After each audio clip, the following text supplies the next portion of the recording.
take me here sham du jiran yak dilwach tiel kene nyir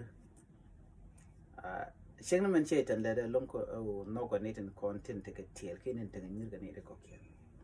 tiel kene nyira ke dilwach wone ne jin mi yer nying ne ko ken pin rada dien mo dong le do de jek ke kwi ko badundu ana ke dung ne dial jen chwale tiel kene nyiro ne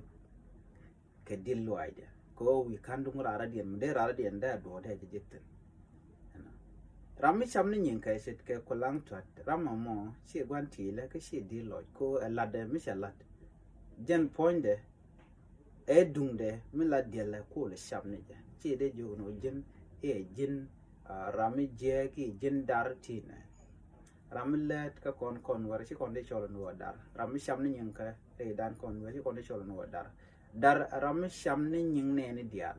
mi chaje dol yo cha ga kam ka jena ci o jien cha ko let ka mi jek ana mo ram ba cholo no mu dar ke gwan yera rami yere nyin ne ko ken ci rami yere nyin ka mi yere ni nyin ko ta radien mu goraten ta rami na ka